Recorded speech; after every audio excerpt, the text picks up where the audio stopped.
நடவடிக்கைகளோடு தேர்தல் ஆணையம் ஒரு பக்கம் தயாராக இருக்கிறது.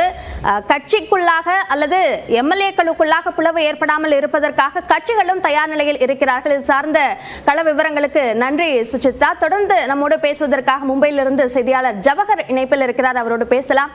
வணக்கம் சார். இப்போ அங்க மகாராஷ்டிராவில் எந்த அளவுக்கு ஒரு பரபரப்பான ஒரு சூழல் இருக்கு, அந்த முடிவுகளுக்கான எதிர்பார்ப்பு என்னவாக இருக்கு?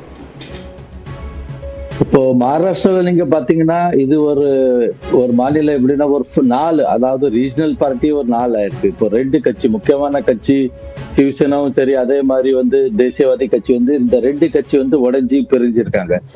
ஸோ இந்த 4 கட்சிக்காக இது ஒரு டூ ஆர் டை சிச்சுவேஷன் மாதிரி. இப்போ நீங்க பாத்தீங்கன்னா சிவசேனா, உத்தவ் தாக்கரே குரூப், காங்கிரஸ், சரத்பவார் குரூப், அவங்களுக்கு ஒரு மெஜாரிட்டி, அவங்களுக்கு ஆட்சி அமைக்கிறதுக்கான வாய்ப்பு கிடைச்சதுன்னா அடுத்த கட்சி, அதாவது எதிர்கட்சி மகாயுத்தியில உள்ள சிவசேனா ஏக்நாத் ஷிண்டேயும், அதே மாதிரி சரத்பவார், அதாவது அஜித் பவாரோட தேசியவாதி கட்சிக்கு ஒரு டூ ஆர் டை சிச்சுவேஷன். அவங்க ரொம்ப ஒரு இக்கட்டமான நிலைமையில ஆயிர போறாங்க. ஸோ அதே மாதிரி இன்னொன்னு நீங்க பாத்தீங்கன்னா லோக்சபால நீங்க பார்க்கும்போது மகாவிகாஸ் அகாடிக்கு அவங்க கணக்கு படி பார்த்தாச்சுன்னா ஒரு 178 சட்டசபை தொகுதியில அவங்க லீட்ல இருந்திருக்காங்க.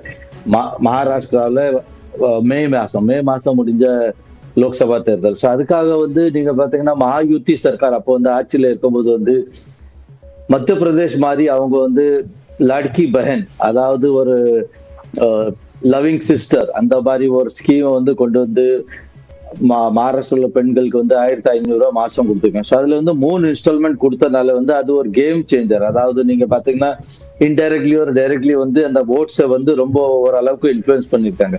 ஸோ அது கவுண்டர் பண்றதுக்காக மகாவிகாஸ் அகாடியில என்ன அனௌன்ஸ் பண்ணிருக்காங்கன்னா அவங்க ஆட்சிக்கு வந்த பிறகு அதே தொகை 3000 பண்ண போறாங்க. ஸோ மகாயுத்தியில 2100 ஆக்குனாங்க. ஸோ மகாவிகாஸ் அகாடி ஒரு ஸ்டெப் அதாவது இன்னும் ஒரு ஸ்டெப் எடுத்துட்டு அந்த தொகை 3000 எவ்ரி மந்த், அதாவது ஒவ்வொரு மாசத்துக்கு 3000 ரூபாய் நாங்க கொடுப்போங்கிற மாதிரி அறிவிச்சிருக்காங்க. ஸோ இதுல நீங்க பாத்தீங்கன்னா அதை போக மகாராஷ்டிரால இன்ஃபிளேஷன், அதாவது அவசியமான பொருளுக்கு அந்த வேலை வாய்ப்புகள் வேலை ரொம்ப அதிகமா ஆனதுனால அது ஒரு பக்கம். இன்னொன்னு மகாராஷ்டிராவில் உள்ள ஒரு இளைஞர்களுக்கு வேலை வாய்ப்பு இல்லாம, அதாவது ரொம்ப ஒரு இக்கட்டமான நிலைமையில இருக்கு. அதோட பெரிய இஷ்யூ மகாராஷ்டிரால நீங்க பாத்தீங்கன்னா அதாவது இந்த நம்ம விவசாயிகள் நிறைய பேர் எவ்வளவு டெவலப்பா இருந்தாலும் அந்த இன்டீரியர்ல நிறைய விவசாயிகள் தற்கொலை பண்றாங்க. அவங்களுக்கான சூழ்நிலை ஏகப்பட்ட ஒரு பிரச்சனைகள் இருக்கு. ஸோ அது ஒரு முக்கியமான ஒரு இஷ்யூ இருக்கு. ஸோ அதனால மகாவிகாஸ் அகாடி அவங்களுக்கு இந்த ஒரு கடன், அதாவது ஒரு கடன் ரத்து பண்ணிடுவோம், 3 லட்சம் வரை கடன் ரத்து பண்ணிடுவோம். ஸோ அந்த மாதிரி ஒரு ஸ்கீம் நிறைய கொண்டு வந்திருக்காங்க. இப்போ எல்லாமே ஒரு கருத்து கணிப்பு நீங்க பாத்தீங்கன்னா மகாராஷ்டிரால ஒரு 2 பேருக்கு ஒரு சாதகமா, அதாவது மகாயுத்திக்கு ஒரு அட்வான்டேஜ் கொடுத்தாலும் மற்றதுக்கு ஒரு ஹங் அசம்பிளி மாதிரி, அதாவது ஒரு ஃபுல்லா ஒரு மெஜாரிட்டி இல்லாம இதுல ஒரு நிறைய ஒரு 30ல இருந்து 36 பேர் சுயேட்சையா நிக்கிறாங்க. அதே மாதிரி ஒரு மகாராஷ்டிராவில் என்னென்ன பிரச்சனைகள் இருக்கு அப்படின்றத பத்தி குறிப்பிட்டீங்க. நம்ம தொடர்ந்து பேசலாம். மகாராஷ்டிரா, ஜார்க்கண்ட் மற்றும் வயநாடு அதிக எதிர்பார்ப்புக்கு உள்ளாக இருக்கக்கூடிய வயநாடு இடைத்தேர்தல், இதற்குமான ஆழமான அலசல்களை வழங்குவதற்காக நியூஸ் 8 தமிழ்நாட்டின் செய்தி ஆசிரியர் திரு கார்த்திகை செல்வன் நம்மோடு இணைகிறார். வணக்கம் அபி. தேர்தல்னாலே நியூஸ் 8 தான் சொல்ல முடியும். மகாராஷ்டிரா, ஜார்க்கண்ட் இடைத்தேர்தல்கள் அப்படின்னு முக்கியமான தேர்தல்களில் களத்திலிருந்து நேரடியான கள விவரங்களை கொடுக்கறது நம்ம மட்டும்தான். தமிழ் செய்தி ஊடகங்களில் நேரடியாக களத்திலிருந்து டேட்டா கொடுக்கறது, அதே போல் வெற்றி வாய்ப்புகள் யாருக்கு இருக்குங்கிற முன்னோட்டம் உள்ளிட்ட அம்சங்களை கொடுக்க இருக்கிறோம்.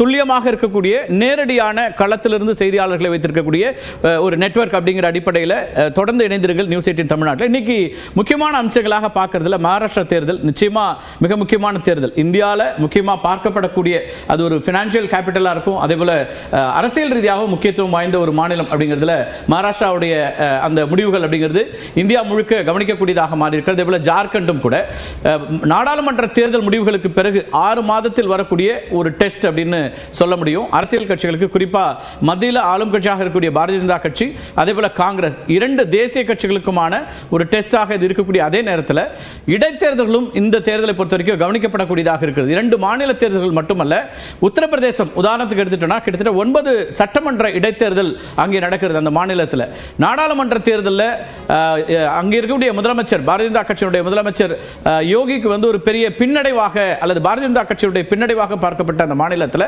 இந்த இடைத்தேர்தல் என்பது முக்கியமாக பார்க்கப்படுது. 9 தொகுதிகளில் யாருக்கு வெற்றி இருக்கிறது? சமாஜ்வாடி கட்சியும் கடந்த முறை நாடாளுமன்ற தேர்தலில் பெரிய வெற்றி பெற்றிருக்கக்கூடிய சூழலில் இந்த இடைத்தேர்தல் அப்படிங்கிறது கவனம் பெறுகிறது. அதே போல மேற்கு வங்கத்தில் இருக்கக்கூடிய இடைத்தேர்தலும் கூட அங்கே இருக்கக்கூடிய போராட்ட சூழலுக்கு பிறகு நடக்கக்கூடிய ஒரு தேர்தல். அதுல மம்தா அவர்களுக்கான செல்வாக்கு அப்படியே இருக்கிறதா குறைகிறதா என்ன அப்படிங்கிற ஒரு கணக்கும் இருக்கிறது. நீங்க குறிப்பிட்ட பிரியங்கா காந்தியினுடைய முதல் தேர்தல், நேரடியாக தேர்தல் களத்திற்கு வந்து சந்திக்கக்கூடிய முதல் தேர்தல், அவருடைய டெபு. அப்ப அதுல அவர் வெற்றி பெறுகிறார் என்பதுதான் எல்லா ஒப்பீனியன் போல்ஸும் கொடுக்கிறது. ஆனால் அந்த வெற்றி என்பது எவ்வளவு வாக்கு வித்தியாசமாக இருக்கிறது என்பதும், ராகுல் காந்தியை விட கூடுதலான வாக்குகளை பெறுவார் என்பதெல்லாம் ஏற்கனவே கணிக்கப்பட்டதாக இருந்தாலும் கூட பிரியங்காவுடைய வெற்றி என்பதும் அல்லது அந்த இடைத்தேர்தல் என்பதும் ரொம்ப முக்கியமாக பார்க்கப்படுது. இன்னொரு நாடாளுமன்றத்துக்கான இடைத்தேர்தலும் நடக்கிறது. எனவே இவையெல்லாம் கவனிக்கப்படக்கூடிய அம்சங்களாக இருக்கக்கூடியதுல மகாராஷ்டிராவுடைய இடைத்தேர்தல் அப்படிங்கிறதுல இன்னொரு முக்கியமான அம்சம் இருக்குது. போல்ஸ்டரா இருக்கக்கூடிய பீகார்ல இப்ப புதிதாக கட்சி தொடங்கி முதல் தேர்தலை சந்திக்கிறாரு. இருந்தாலும் மகாராஷ்டிரா தேர்தல் ரொம்ப முக்கியம். நீங்க ஏற்கனவே ஜவஹர் குறிப்பிட்டாரு, மகாராஷ்டிரா தேர்தலை பொறுத்த வரைக்கும் நான் வந்து சொன்னேன், ஒரு பினான்சியல் கேபிட்டல் கிட்டத்தட்ட 386 பில்லியனர்ஸ் அங்க இருக்கிறாங்க.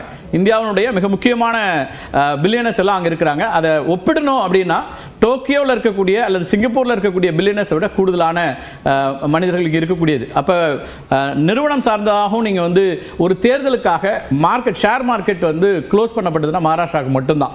அன்றைக்கு மார்க்கெட் ஒர்க் ஆகல. அந்த அளவுக்கு முக்கியத்துவம் வாய்ந்ததாக பொருளாதார ஒரு எக்கனாமிக் கேபிட்டல் அப்படின்னு சொல்ல முடியும். இன்னொரு பக்கம் பொலிட்டிக்கலாகவும் ரொம்ப முக்கியம். 2 கட்சிகள் மட்டும் அங்க இல்லை, 2 கூட்டணிகளாக இருக்கிறாங்க.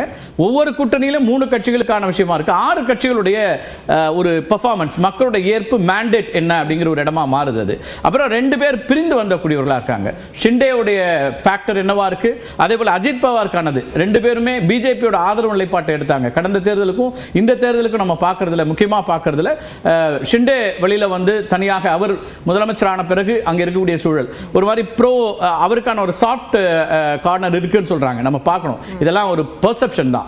அதே நேரத்தில் அஜித் பவார் இருக்கா அல்லது சரத் பவார் இருக்காரா, அவருடைய சீனியரா அப்படிங்கிறதும், உத்தவ் தாக்கரே அல்லது அவருக்கான ஃபியூச்சர், பொலிட்டிக்கல் ஃபியூச்சர், அவருக்கான மேண்டேட், மக்கள் எதிர்பார்க்கிற விஷயம் என்ன அப்படிங்கிறதுமாக மாறி இருக்கு. இது வெறும் 2 கட்சிகள் அல்லது 2 கூட்டணிகள் இல்லை, 6 கட்சிகள் என்பதாக மாறி இருக்கிற கூடிய இடத்துல தான் ரொம்ப குறிப்பா முக்கியமான சில பிரச்சனைகளும் அங்க வந்து பார்க்கப்படுறதை பார்க்கிறோம். ரொம்ப ரூரல் டெஃபினட்டா ரொம்ப முக்கியமா இருக்குது. நம்ம ஜவஹர்ட்டையும் கேட்கலாம், ஜவஹரும் இணைப்பில் இருக்கிறார். ஜவஹர், இப்போ அங்க பரப்புரையில முக்கியமா இருக்கக்கூடிய விஷயங்களாக என்னெல்லாம் இருக்குன்னு பார்க்க முடியும்?